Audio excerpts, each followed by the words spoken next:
In this demo, you'll be shown how to sew the collar to a jacket and sew the upper collar to the lapel facings, and then attach them to the jacket. For this demo, the jacket and undercollar are cut in white fabric, and the lapel facing and upper collar are cut in gray fabric. Start by stay stitching your necklines and across the top of the lapel. Here you can see the neckline being stay stitched, and then at the corner where the lapel extends, it is stay stitched as well. Make sure that you stay stitch precisely across the neckline and lapel. Do it exactly at a half inch. Be sure to stay stitch all your armholes and back neckline as well.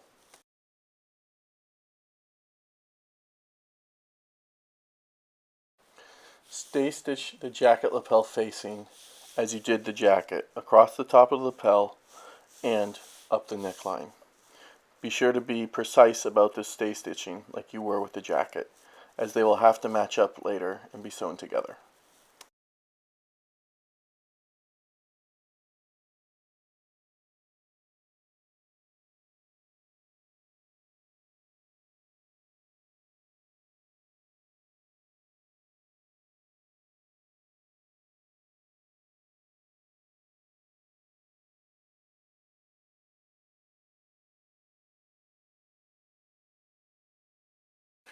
Also stay stitch the neckline of the back neckline facing at a half inch.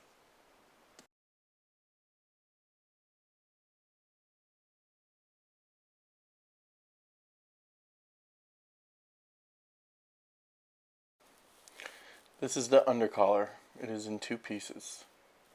Make sure you stay stitch the neckline of it and the part of it that attaches to the lapel. Stay stitch them at a half inch.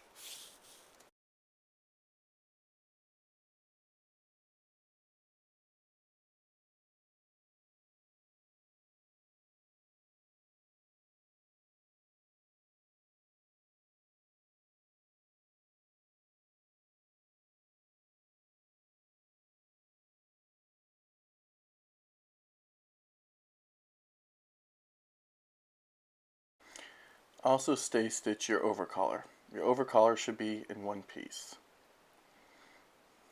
Stay stitch the part of the overcollar that attaches to the lapel and the part of the overcollar that sews to the neckline.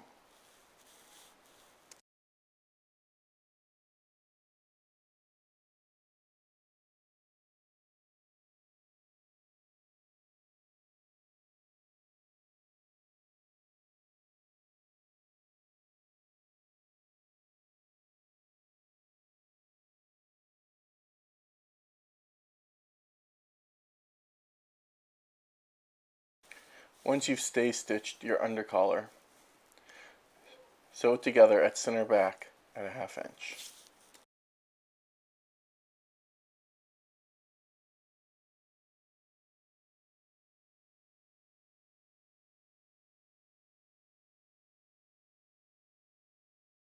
Once you've sewn the seam of the center back undercollar together, press it open.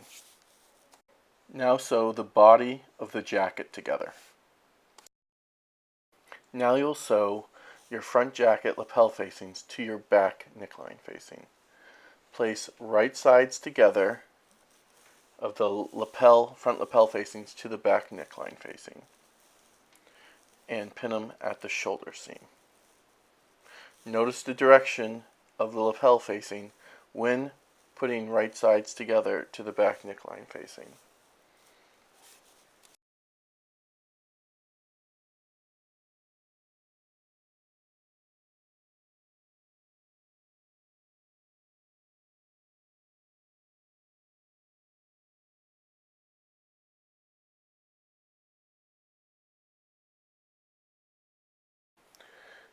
Once you're done sewing the back neckline facing to the lapel facings, press the shoulder seam open.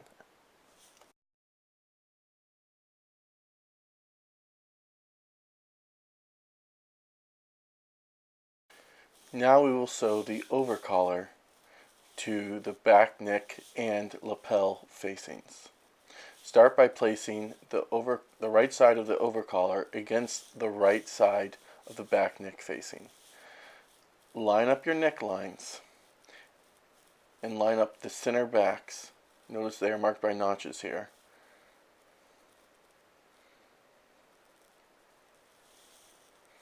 Pin starting at center back, and then continue pinning down one side. Line up the shoulder notch on the collar with the shoulder seam of the facings.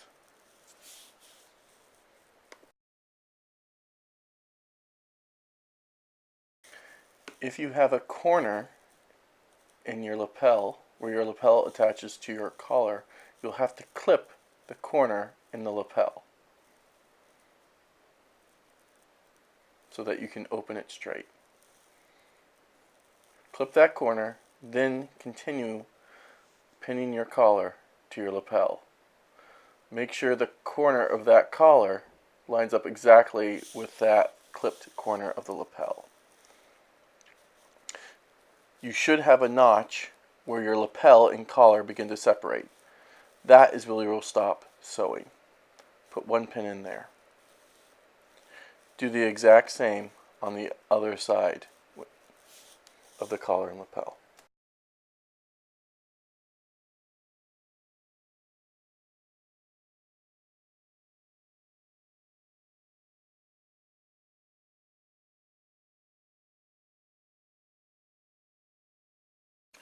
Make sure you have clearly marked exactly where your lapel and collar begin to separate.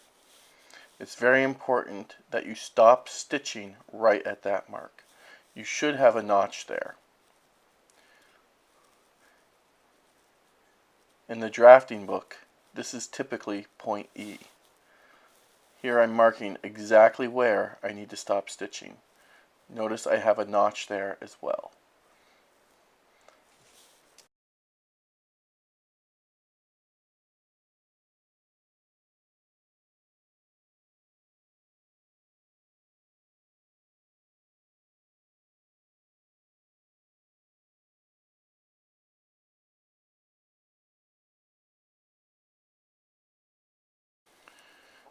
Begin sewing with lapel side up. Make sure your needle goes right into the exact point where the collar and the lapel begin to separate. Back tackle at the beginning and begin stitching.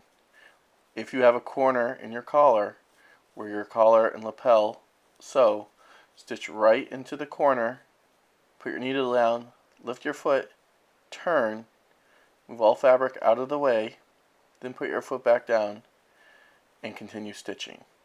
Stitch all the way around to the other side of the lapel and collar. Make sure as you stitch over your seam allowances that they are pressed apart. Don't let the presser foot of the machine press them over to one side. Make sure they are separated and flat.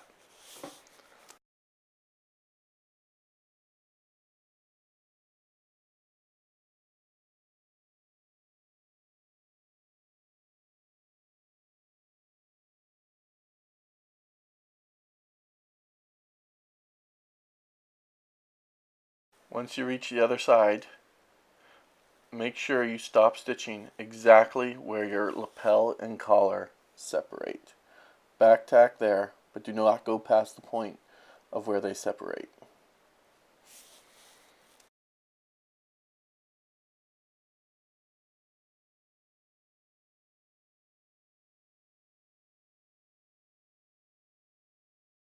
Once you have completed sewing the upper collar to the facing of the lapel and back neckline, open it and check and make sure that the stitching is done well and there are no puckers.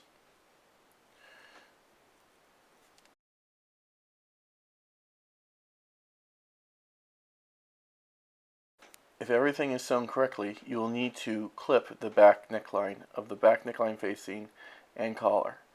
Start at center back and clip out about every inch, going in each direction. You should do this to about 1 to 2 inches past your shoulder seams, clipping both seam allowances. Once the seam allowances have been clipped, they will then need to be pressed open.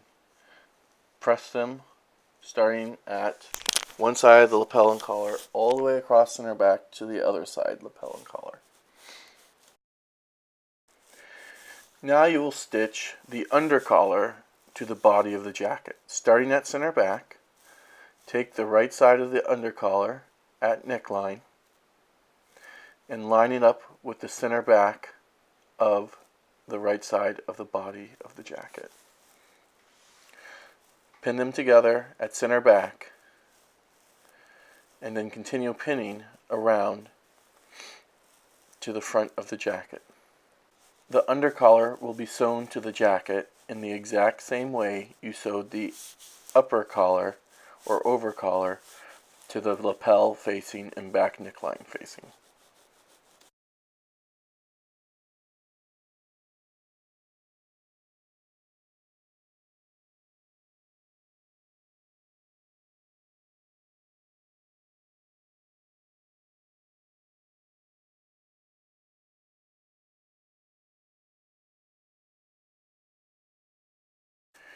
Remember to line up exactly where the collar and lapel begin to separate.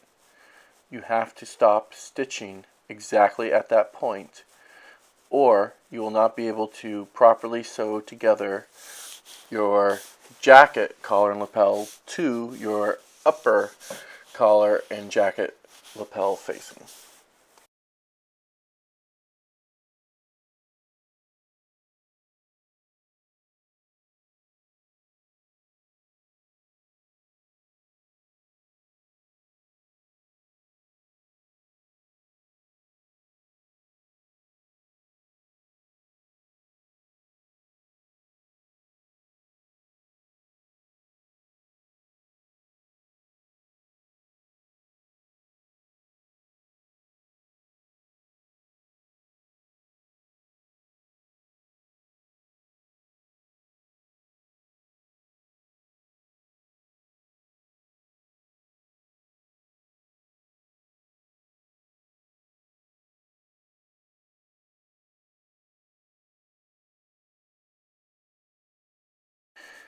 When you begin sewing, make sure to sew exactly where the lapel and collar begin to separate.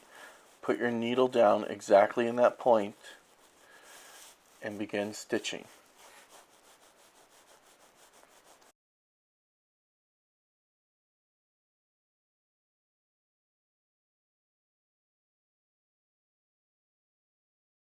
Stitch all the way around to the other side of the lapel and collar. And remember to stop stitching exactly at the point where the collar and lapel separate. Again, this is typically what point E is in the pattern that we've drafted.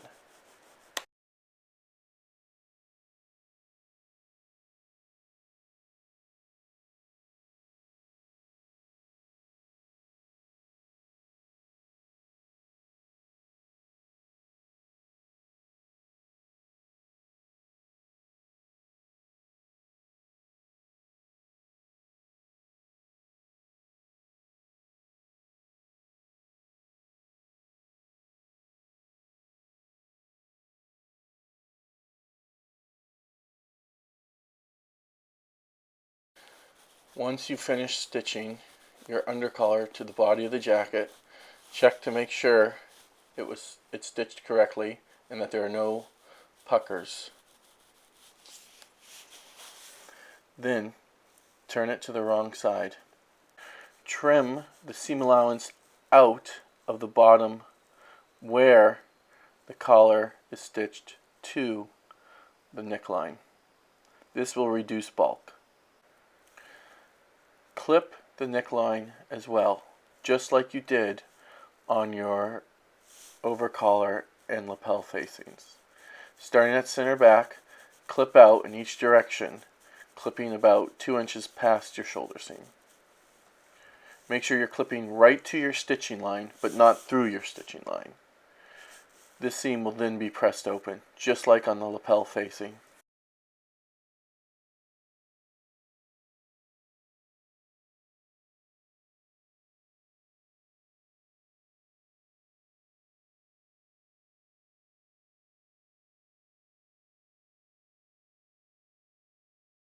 Once the collar is sewn onto your jacket and to your facing, lay the jacket down right side up.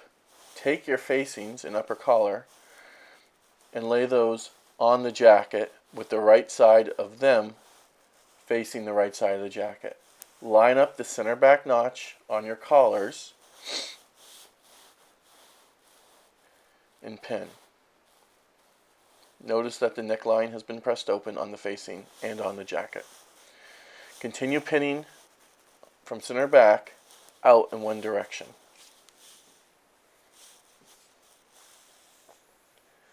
You will pin around the collar and down the facing and front of your jacket.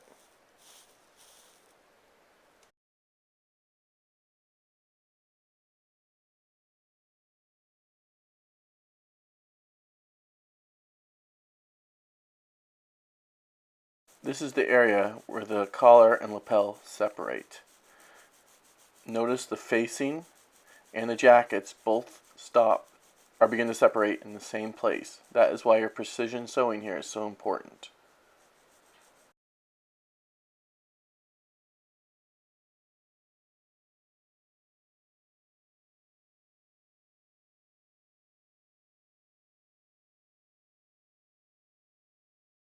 Make sure it's clearly marked where the lapel and collar begin to separate. This will be very important when we begin to sew the facing and upper collar to the jacket and undercollar body. You'll have to stop sewing exactly in those areas for the collar and for the notch of the collar and lapel to come out correctly.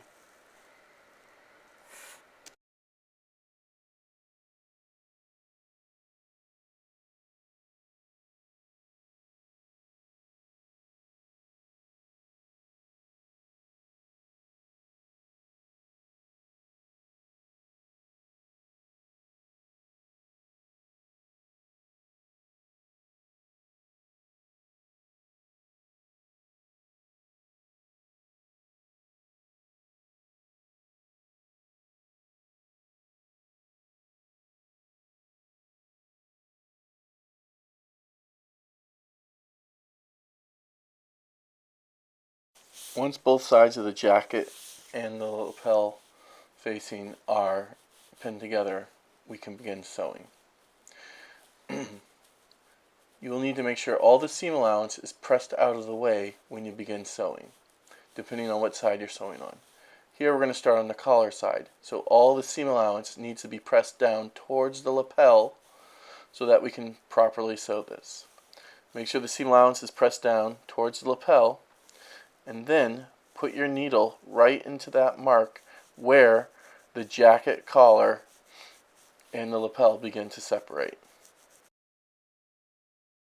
Again, make sure all the seam allowances are out of the way and press towards the lapel. Put your foot down and begin stitching at your 1/2 inch seam allowance. Stitch all the way around to the other side where the jacket, collar, and lapel begin to separate.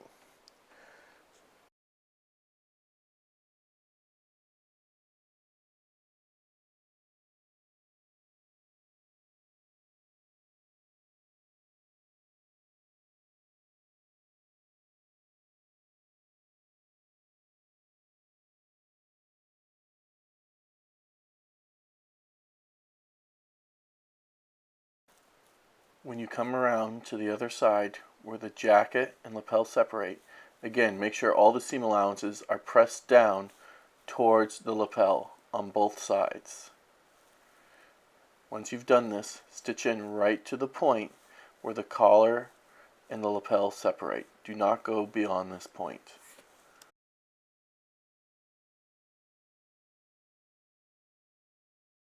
Now we will sew the lapel facing to the jacket front. Start by stitching up from the bottom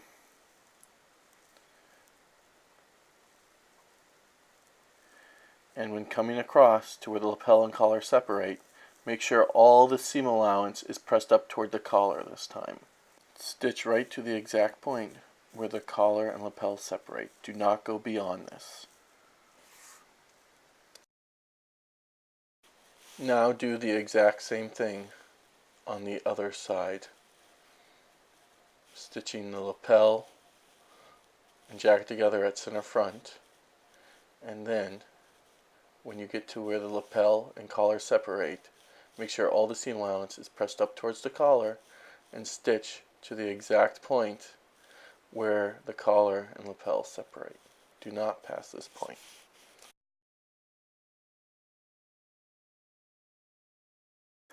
Once the facing has been sewn to the jacket, you'll want to clip around the curvy parts of the collar.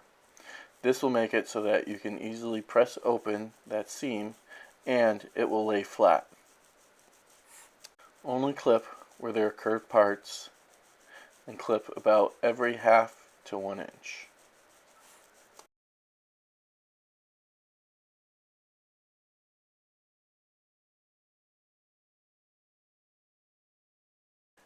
Trim back the seam allowance at your corners to reduce bulk so that when you turn your jacket inside out, those corners will be sharper and be able to be pushed out correctly.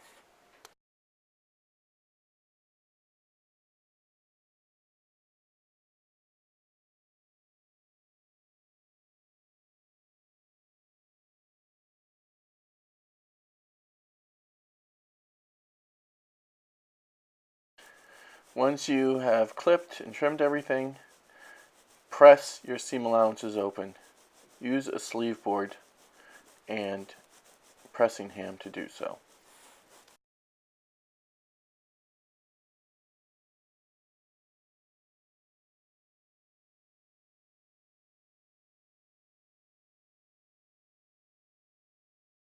Use the ham when you're pressing open the seam allowances and the collar. You will not be able to get into the very edges of the collar most likely, but get as far as you can and press it open that seam, as the collar will press or lay nicer if that seam is pressed open.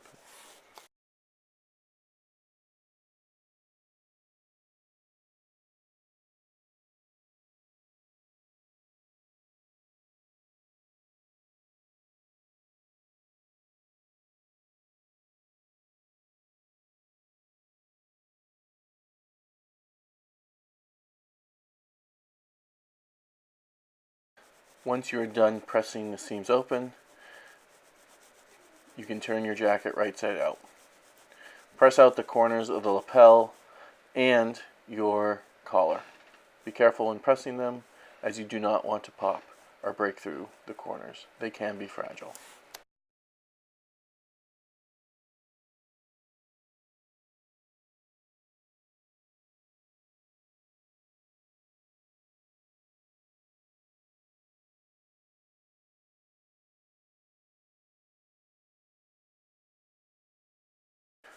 Once you have finished turning your jacket right side out, press the seam allowance flat where you attach the facings to the jacket. Make sure you're pulling back a 1/16 of an inch of the upper collar to the back of the jacket to make a clean seam.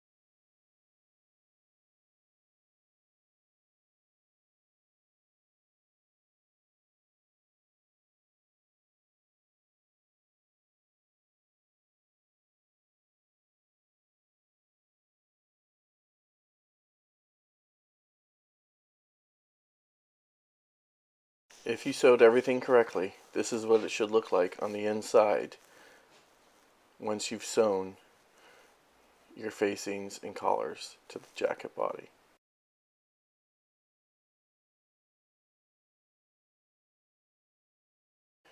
Here's the jacket with the collar, facing, and upper collar attached.